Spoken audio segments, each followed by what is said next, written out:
I'm very happy to present to you Cristina Wilkins, who will give a presentation about the nosebands. Hi, Cristina. Cristina is editor-in-chief of Horses and People. Cristina competed with success in the eventing discipline, leading to being selected for the Spanish elite squad in preparation for the Barcelona '92 Olympic Games. After many years of coaching and competing, her interest goes out to improving the communication of evidence-based information to equestrian communities to engage them in positive change. She is a founding member of our Alliance for Horse Welfare in Sport. Cristina, thank you for being here with us. From Australia, the floor is yours. Thank you so much, Eva, for organizing the event. So yes, thank you for giving me an opportunity to talk about nosebands and their impact on welfare, as it is one of a handful of topics that I have followed very, very closely as a rider, as a horse owner, as a journalist, a magazine editor, and more recently, as a researcher. Now, as we know, the noseband is a compulsory accessory in dressage. And today, the sight of a horse competing in any of the Olympic disciplines without one is so rare that it makes headline news. Some people say the noseband improves the horse's appearance, that it frames the horse's face, which sounds really nice. However, even the most traditional experts admit that the primary practical function of the noseband is to keep the horse's mouth closed. Meanwhile, the FEA reminds us that the bit and the noseband work in conjunction, which is a crucial piece of evidence in this crime story. Mouth gaping during exercise is not normal horse behavior, and as if we needed more evidence, there was this paper published recently showing that horses will open their mouth to alleviate the oral tissues from pressure. Pressure caused, of course, by the bit or the bits in the horse's mouth. It's very reasonable to say that if horses were being correctly trained to respond to light aids and to achieve self-carriage from start to finish, bit pressures would be minimal during competition performances, and horses would not need to have their mouths closed. But let's see what we can learn by studying the equine oral anatomy, because it's been a learning curve for me that I have really enjoyed, and it's been really enlightening. I grew up teaching complete beginner riders, kids and adults, mostly city people who had never been up close to horses before. And I can't tell you how many times I watched them be so surprised and quite alarmed when they realized that the reins were attached to a metal bit and that it was inside the horse's mouth. And actually, I'm embarrassed to say that every time this happened, I would tell them not to worry, because there was this perfect gap between the incisors and the molars for the bit to sit comfortably. So I'm hoping that with this presentation, I make up for the arrogant ignorance of my youth.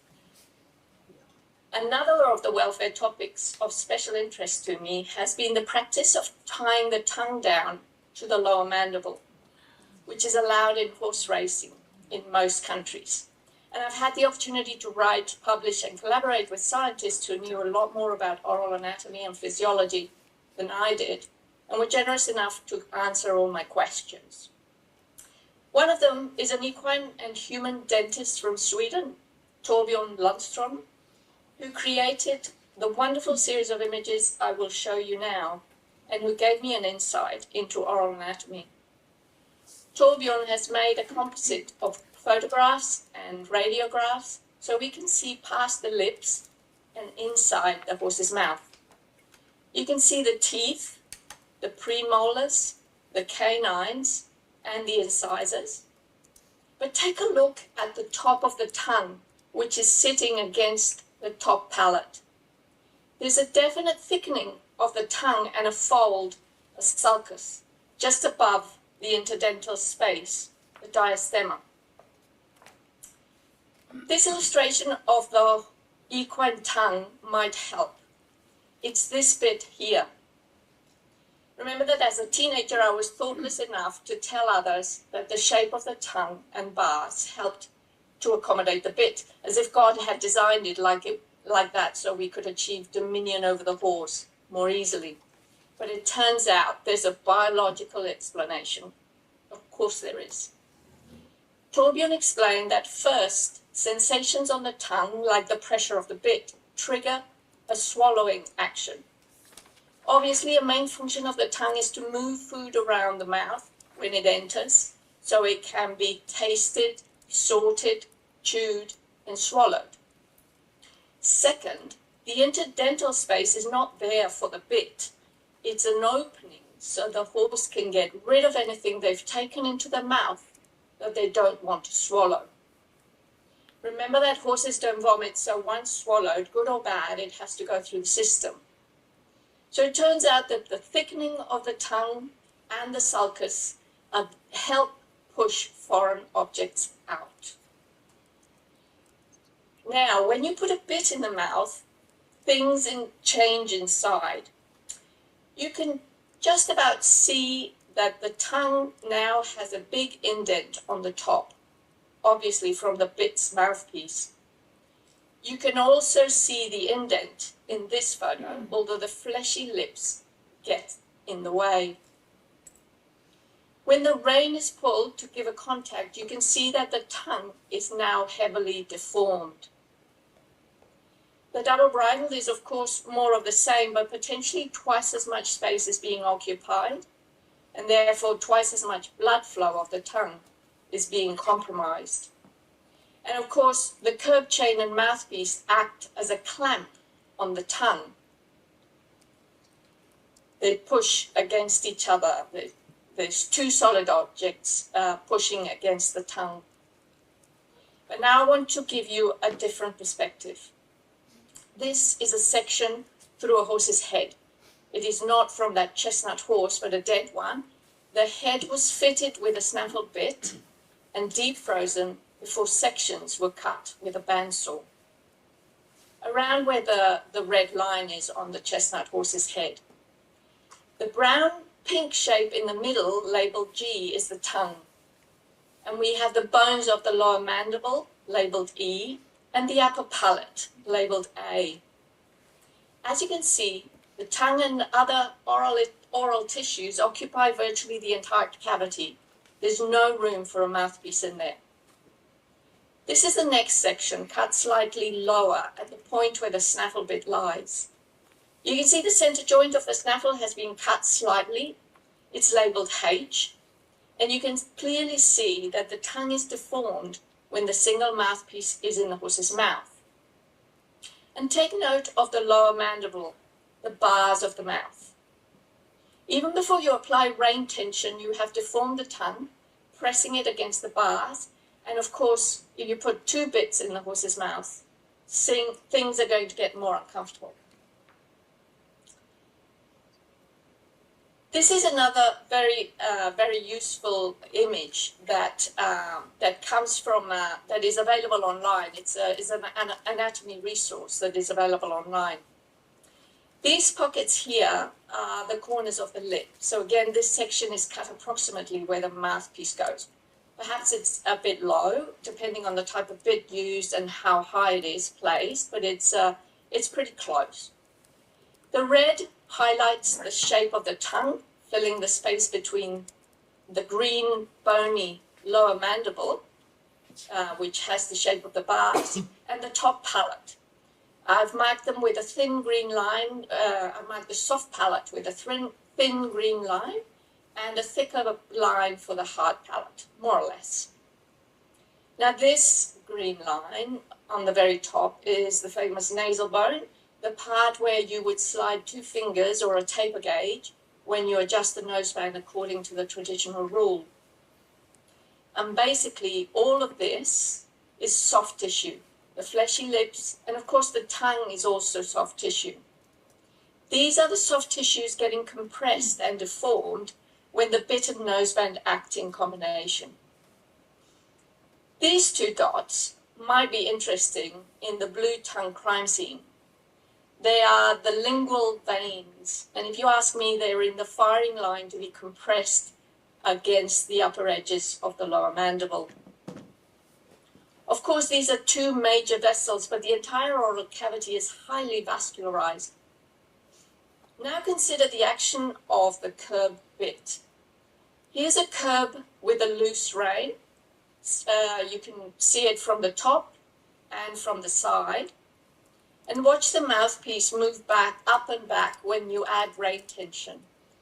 And thanks to the curb chain, the mouthpiece and the lower mandible act as a clamp on the tongue and the lower lips.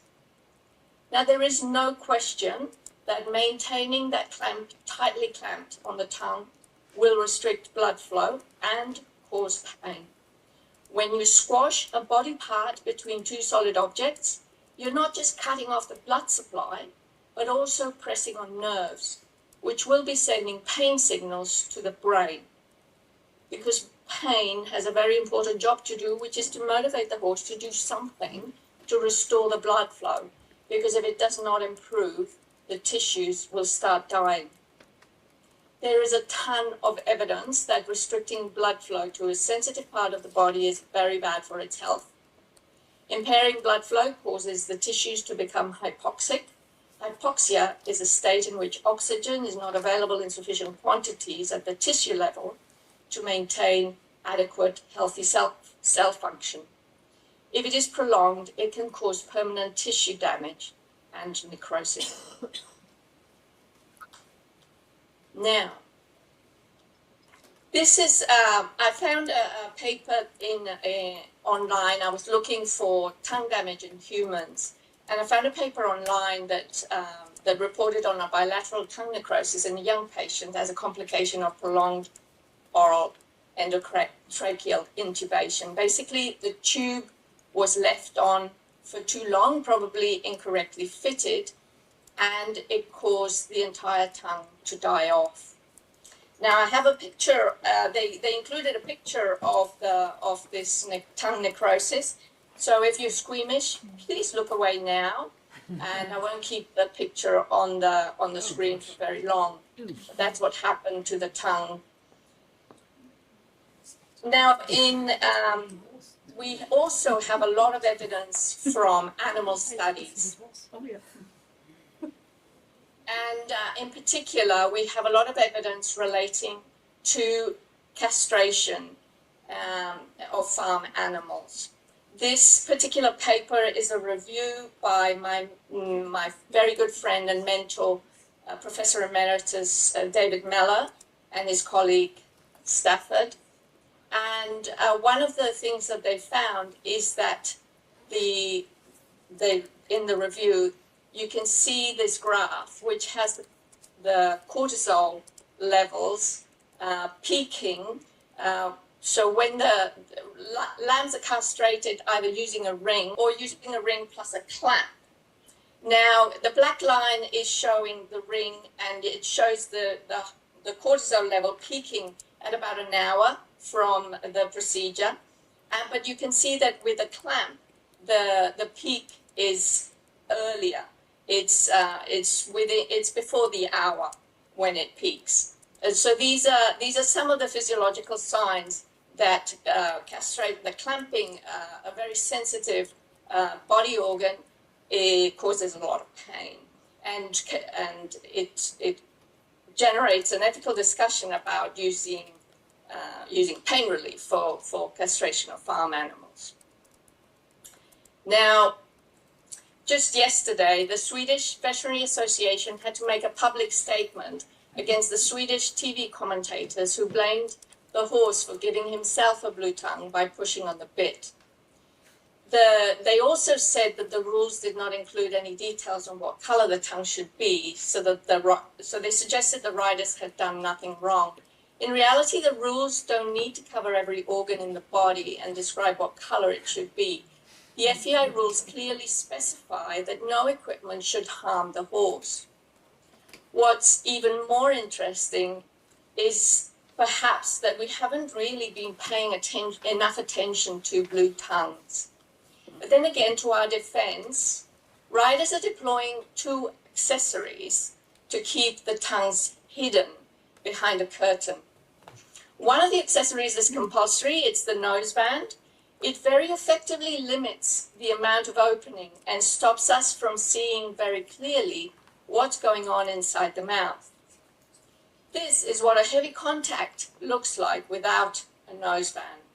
And it would be very difficult for a judge to miss this as being a serious training issue.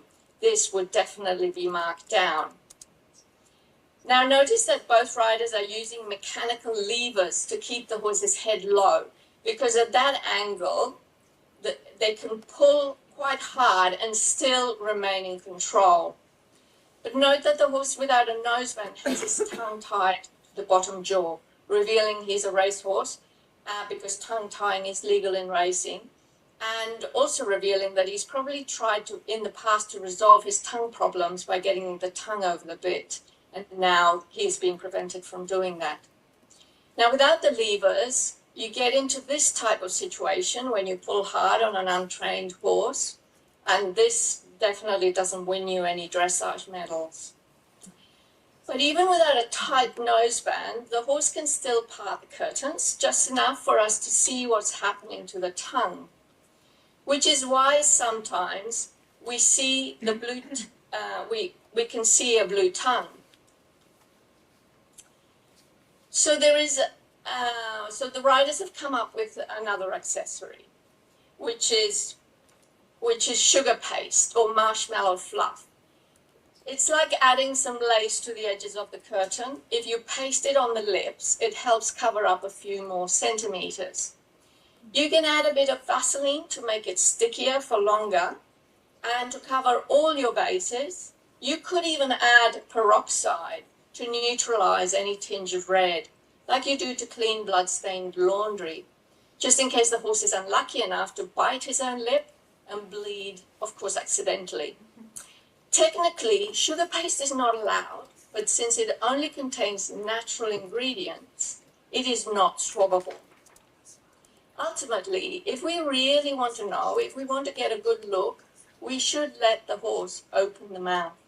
We should let his behavior reveal how good the rider is, how well he has been trained, or the contrary, how hard the rider is pulling on the reins.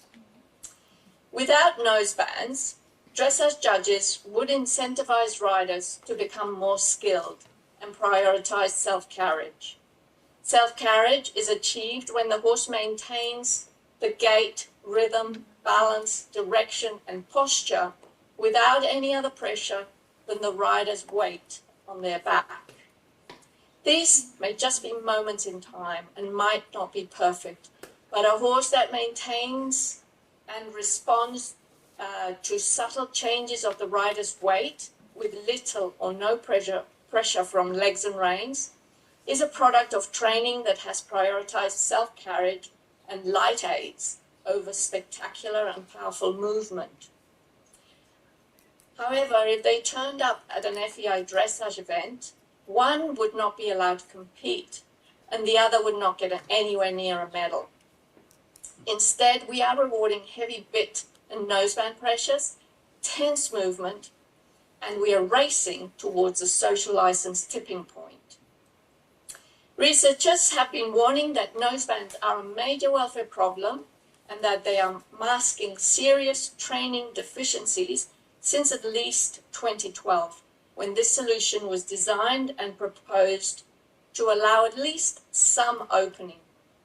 Riders and trainers have delayed decisions and managed to avoid implementing any useful tightness checks. The current noseband tightness checks are not suitable. 12 years of research findings, however, include evidence of facial bone deformation from horses trying so hard to open their mouths and repeatedly impacting against the noseband straps that they are causing themselves microfractures and laying new bone. These results are showing that 2 fingers is probably not enough. We need to listen when our horses show mouth opening. We need to allow it. We need to learn from it. and we need to take responsibility and reward sympathetic and correct training. Thank you.